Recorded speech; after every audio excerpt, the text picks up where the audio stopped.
ورحمۃ اللہ وبرکاتہ۔ انجینئر محمد علی مرزا کا بہترین بیان، جس میں وہ بتا رہے ہیں حضرت ابراہیم علیہ السلام کی قربانی کا واقعہ بہترین واقعہ ہے۔ ویڈیو پوری سنیں گے، ویڈیو کو اسکپ نہیں کریں گے، یہ ویڈیو آپ کے لیے بہت کمال محمد وعلی آل محمد۔ علی بھائی، آج کا پہلا سوال ہے، دین اسلام میں عید کی قربانی کے پیچھے کیا حکمت پوشیدہ ہے اور اسے سنت ابراہیمی علیہ السلام کیوں کہا جاتا ہے؟ دیکھیں جی، یہ جو عید قربان کی قربانی ہے، یہ حضرت ابراہیم علیہ السلام کی یادوں میں سے ایک یاد ہے جو اللہ تعالیٰ نے قیامت تک کے لیے انسانیت میں باقی رکھی ہے۔ قرآن حکیم میں اس کی تفصیلات موجود ہیں، ان کو ڈسکس کرنے سے پہلے ایک میں کرامت عرض کر دوں۔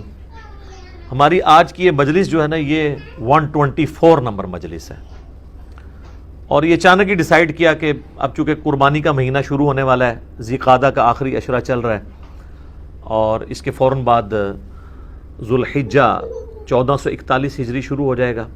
آج کی ہماری یہ اسٹوڈیو ریکارڈنگ 19 جولائی 2020 کی ہے، تو آلموسٹ یہ 21 جولائی کو امید ہے کہ یہ ذو الحجہ کا مہینہ شروع ہو جائے گا۔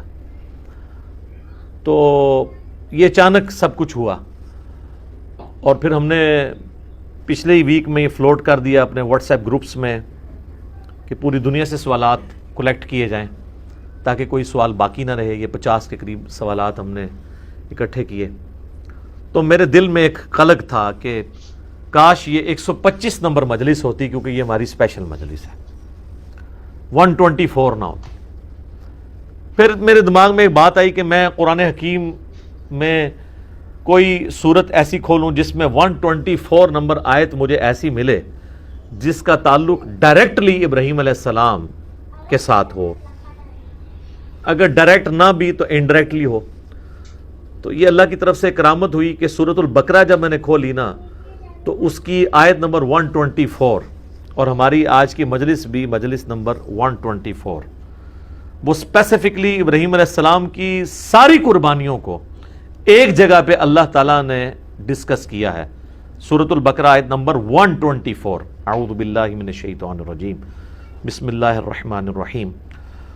وَإِذِ ابْتَلَىٰ إِبْرَاهِيمَ رَبُّهُ بِكَلِمَاتٍ فَأَتَمَّهُنَّ، اور جب جب آزمایا ابراہیم کو اس کے رب نے جن جن باتوں میں، فَأَتَمَّهُنَّ، وہ تمام باتوں میں پورا اترے۔ ابراہیم علیہ السلام کی اللہ تعالیٰ ہمارا جب بھی آزمائش کی گئی، وہ آزمائش میں 100/100 نمبر لے کے کامیاب ہوئے۔ قَالَ إِنِّي جَاعِلُكَ لِلنَّاسِ إِمَامًا، یہ اسی آیت میں۔ تو ہم نے بھی پھر کہا کہ ابراہیم، ہم تمہیں پوری انسانیت کا امام بنائیں گے۔ قَالَ وَمِن ذُرِّيَّتِي، تو انہوں نے عرض کیا، اے اللہ میری اولاد کا کیا بنے گا؟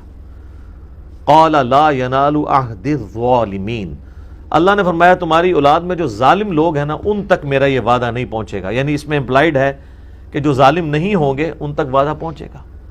بنی اسرائیل میں پہنچا ہے، انی فضلتکم علی العالمین، اور اس کے بعد بنو اسماعیل میں ہمارے محبوب صلی اللہ علیہ وآلہ وسلم آئے، اور یہ سارا معاملہ آگے سے چلا۔ ہم یہ کہتے ہیں ہم دین ابراہیمی کے اوپر ہیں۔ نبی علیہ السلام کو جس دین کی پیروی کا حکم دیا گیا وہ دین ابراہیمی ہے۔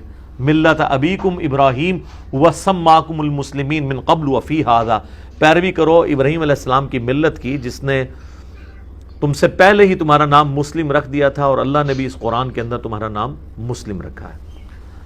تو ابراہیم علیہ السلام کی زندگی قربانیوں سے پر ہے، اس میں کئی ایک واقعات ہیں جو ہماری اس شریعت کا حصہ ہیں، مختلف عبادات کی رسومات کے طور پہ۔ انہی میں سے ایک عبادت جو ہے وہ حج کی عبادت بھی ہے، اور اس میں اللہ تعالیٰ نے قربانی کی سنت کو قیامت تک کے لیے باقی رکھا۔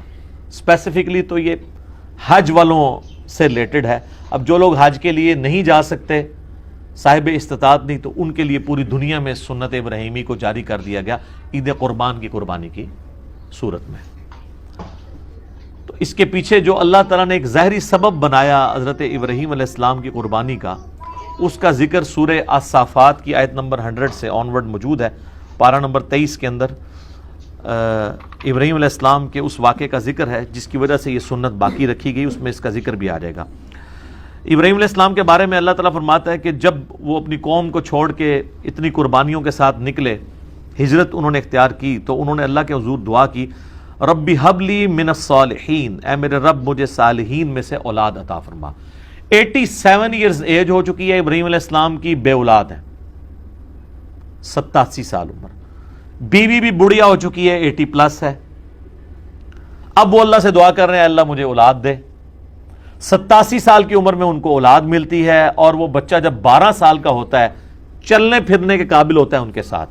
ابراہیم علیہ السلام کے بڑھاپے کا سہارا 99 ایئرز ان کی ایج ہو چکی ہے، اس وقت اللہ تعالیٰ کی طرف سے ایک حکم آ جاتا ہے انتہائی آزمائش والا۔ تو اللہ تعالیٰ ہمارا فبشرناہ بغلام حلیم، ہم نے انہیں ایک حلم والے بچے کی بشارت دی، بڑا صابر بچہ تھا۔ فلما بلغ معہ السعی، جب وہ ان کے ساتھ چلنے پھرنے کے قابل ہوا، یعنی 12 سال کی اس کی عمر ہوئی۔ اب یہ بچہ کون سا ہے اس میں اختلاف ہے، ایٹ لیسٹ مسلمانوں میں اہل سنت اور اہل تشیع تو اس پہ متفق ہیں آلموسٹ آج کی ڈیٹ میں، کہ یہ حضرت اسماعیل علیہ السلام ہے جن کی نسل سے ہمارے محبوب صلی اللہ علیہ وآلہ وسلم پیدا ہوئے۔ لیکن اہل سنت میں ہی ایسے ائمہ ہیں جو یہ مانتے ہیں کہ اس سے مراد حضرت اسحاق ہیں، اور یہودیوں کا بھی یہ موقف ہے، بلکہ المستدرک الحاکم میں آپ کو کئی ایک روایتیں بھی ایسی ملیں گی، اگرچہ ان کی سند صحیح نہیں ہے لیکن اہل سنت کی کتابوں میں تو موجود ہے۔ اور اس سے بھی بڑھ کر امام طبری، ابن جریر طبری، جو اہل سنت کے پہلے مفسر ہیں، پہلے 300 سال کے مسلمانوں میں آتے ہیں، انہوں نے جو تفسیر ابن جریر جسے طبری کی تفسیر کہا جاتا ہے، اس میں انہی آیات کے کانٹیکسٹ میں وہ تو وثوق کے ساتھ کہتے ہیں کہ ذبیح اللہ جو ہے حضرت اسحاق ہے۔ اس حوالے سے سب سے جو انٹلیکچوئل بحث ہے وہ آپ کو تفہیم القرآن میں ملے گی۔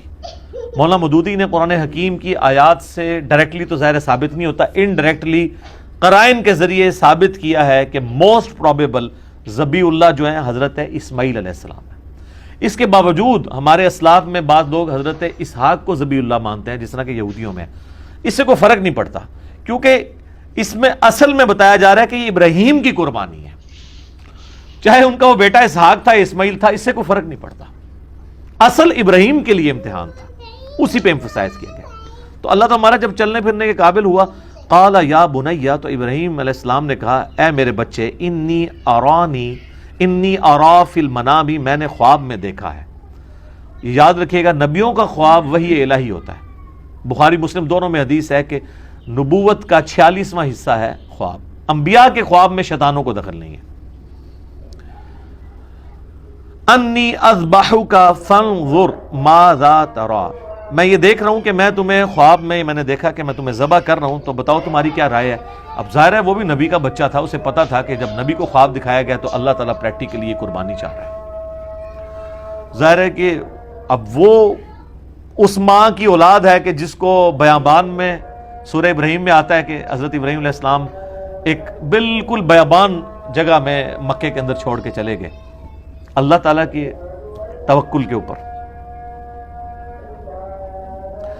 قال یا ابت افعل، انہوں نے کہا اے میرے ابا جان کر گزریے، ما تؤمر، جس کا اللہ نے آپ کو حکم دیا، ستجدونی انشاءاللہ من الصابرین، انشاءاللہ آپ مجھے صابروں میں پائیں گے، آپ کو جو آپ کے رب کا حکم ہے وہ کر گزرے۔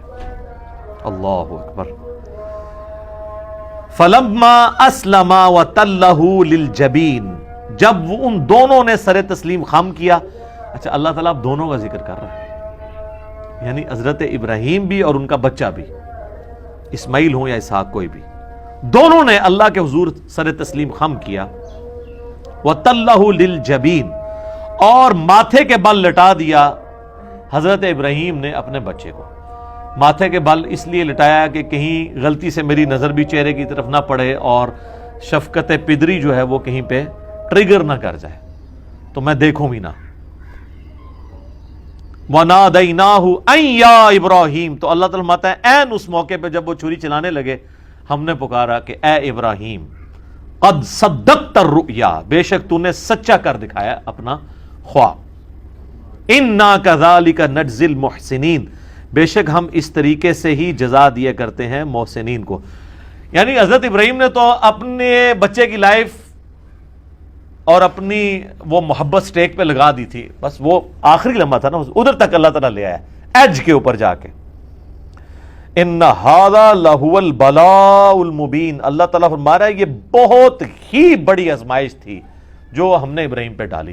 یار جس کو اللہ کہہ رہا ہے کہ یہ بہت بڑی آزمائش تھی، وہ آزمائش کتنی بڑی ہے، اور اس میں حضرت ابراہیم کی کتنی تعریف بیان ہوئی ہے، اللہ اکبر۔ تو اللہ تعالیٰ فرما رہا ہے وَفَدَيْنَاهُ بِذِبْحٍ عَظِيمٍ، تو ہم نے اس سے فدیہ، اس کی جگہ ایک بہت بڑی عظیم قربانی کا بنا دیا، یعنی وہ آسمان سے اللہ کی طرف سے ایک مینڈا نازل ہوا۔ وَتَرَكْنَا عَلَيْهِ فِي الْآخِرِينَ، اور ہم نے اس سنت کو باقی رکھا آنے والوں میں۔ سلام علی ابراہیم، سلامتی ہو ابراہیم کے اوپر۔ کذالک نجزی المحسنین، اسی طریقے سے ہم اپنے نیکوکار بندوں کو بدلہ دیا کرتے ہیں۔ انہ من عبادنا المؤمنین، بے شک وہ ہمارے عبادت گزار بندوں، خاص بندوں میں سے تھے۔ وبشرناہ باسحاق نبیا من الصالحین، اور ہم نے بشارت دی پھر انہیں اسحاق کی جو صالحین نبیوں میں سے تھا۔ اسی کے تحت یعنی مولانا مودودی کا موقف ہے، چونکہ حضرت اسحاق کا ذکر بعد میں آ رہا ہے تو اس سے یہی لگ رہا ہے کہ حضرت اسماعیل تھے اور حضرت اسحاق ان سے چھوٹے تھے۔ تو قرآن میں یعنی جو تورات میں حضرت اسحاق کو ذبیح اللہ کہا گیا ہے، لیکن چونکہ وہ ٹیمپرڈ فارم میں ہے، مہیمن اس پہ نگہبان تو یہ والی کتاب ہے، تو اس میں جو اشارہ ہے وہ حضرت اسماعیل کی طرف ہی ملتا ہے۔ تو اللہ تعالیٰ فرما رہا ہے کہ یہ جو ہم نے اس قربانی والی سنت کو آنے والوں میں باقی رکھا، حج کی شکل میں بھی باقی رکھا اور عید قربان کی شکل میں بھی باقی رکھا۔ اور سورۃ الحج میں اللہ تعالیٰ نے حج کی قربانی کا ذکر کیا ہے، اور اس قربانی کو شاعر اللہ اللہ تعالیٰ نے ڈکلیئر کیا ہے۔ اور یہ والی جو ہم جس قربانی عام جو عید قربان کا ذکر کر رہے ہیں، یہ بھی اس پہ تو پوری صورت ہے، انا اعطیناک الکوثر فصل لربک وانحر، اپنے رب کا نام لے کر قربانی کرو اور نحر کرو۔ تو یہ حضرت ابراہیم علیہ السلام کی یادیں ہیں جی، جو اس امت میں باقی ہیں سنت ابراہیمی کی شکل میں۔ لیکن اس میں اللہ تعالیٰ نے ایک بات کلیئر کٹ فرما دی، سورۃ الحج میں قربانی کا ذکر آیا تو اللہ تعالیٰ نے فرمایا کہ اللہ تعالیٰ کو نہ تو تمہاری ان قربانیوں کا خون پہنچتا ہے، نہ ہی ان قربانیوں کا گوشت پہنچتا ہے، بلکہ اللہ تمہارے دلوں کے تقوی کو چیک کرتا ہے۔ اسی کو سپورٹیو صحیح مسلم کی حدیث ہے کہ اللہ تعالیٰ تمہاری شکلوں اور مال کو نہیں دیکھتا، دلوں اور اعمال کو دیکھتا ہے، کہ کس نے اللہ تعالیٰ کے لیے کمٹمنٹ شو کی ہے، اس کا اخلاص اللہ کے لیے کتنا ہے۔ تو اس حوالے سے ایک آخری بات میں کر دوں، پھر انشاءاللہ اگلے سوالات کی طرف چلتے ہیں، کہ حضرت ابراہیم علیہ السلام کی شخصیت وہ شخصیت ہے کہ ہمارے نبی کو ان کی پیروی کا حکم دیا گیا قرآن میں کئی جگہ پہ۔ سورۃ الانعام کے اندر بڑی وہ وجد امیز آیات ہیں اس کے اینڈ پہ، چونکہ سورتوں کا اینڈ بڑا جاندار ہوتا ہے۔ قل اننی ہدانی ربی الی صراط مستقیم، اے نبی تم فرما دو بے شک مجھے تو میرے رب نے ہدایت کا راستہ دکھا دیا ہے، صراط مستقیم کا۔ دین القیم ملت ابراہیم حنیفہ، یہ دین وہ ہے جس کی طرف اللہ نے میری رہنمائی کی ہے، جو کھڑا ہے ابراہیم کی ملت پہ، جو حنیفہ تھے، سب سے ٹوٹ کے ایک اللہ کے ہو جانے والے۔ وما کان من المشرکین، اور وہ مشرک نہیں تھے۔ سب سے بڑی ڈگری یہ ہے قیامت والے دن، کہنے کو تو یہاں پہ لاکھوں دعوے دار ہیں ہم شرک نہیں کر رہے، لیکن خواہش نفس کو بھی شرک کہا گیا۔ افرائیت من اتخذ الہہ ہوا، نبی بھلا اس شخص کو دیکھا جس نے اپنی خواہش نفس کو اپنا رب مان لیا۔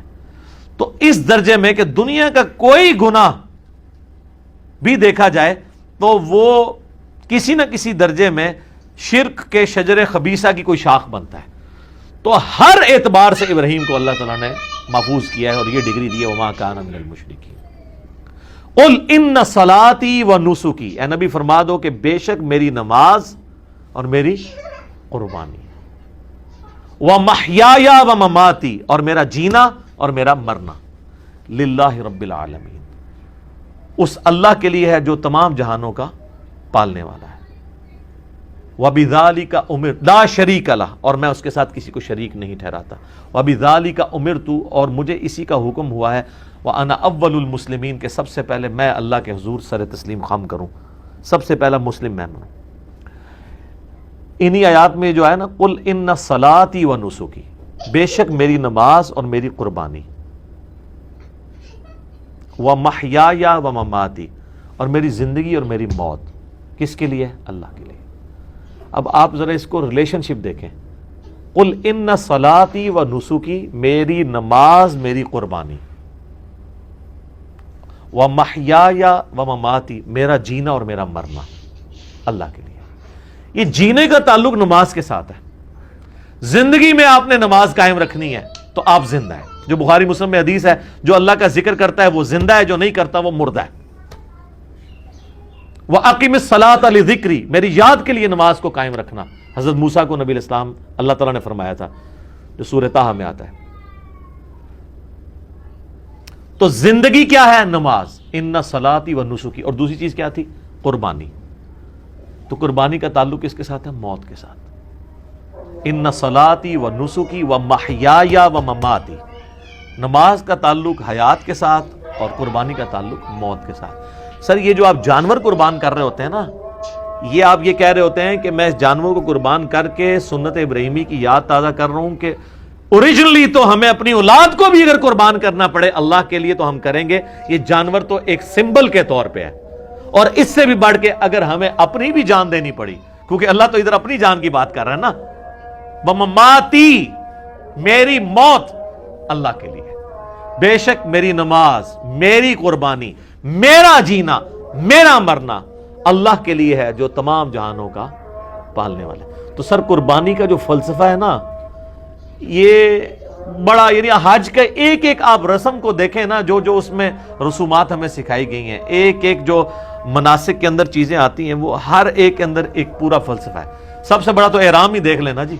کفن کی علامت ہے جی، آپ نے انسلے کپڑے پہنے ہوئے ہیں، کوئی غریب ہے امیر ہے، سب کا سب ایک ہی لباس کے اندر ہے، ٹھیک ہے جی۔ تو یہ تو خیر ایک ڈیٹیل طلب ٹاپک ہے، چونکہ آج ہم قربانی کو ڈسکس کر رہے ہیں۔ تو یہ اللہ کی طرف سے ایک کرامت ہوئی ہے کہ سورۃ البقرہ کی آیت نمبر 124 کیٹاگوریکلی ابراہیم علیہ السلام کی قربانیوں کو اللہ نے انڈورس کیا ہے۔ اور آپ دیکھیں سورہ نجم میں آئے تو حضرت ابراہیم کے بارے میں وَإِبْرَاهِيمَ الَّذِي وَفَّى، ابراہیم وہ ہے جو وفا کرنے والا ہے اپنے رب کے ساتھ۔ ابراہیم اللہ کے ساتھ وفا کرنے والا۔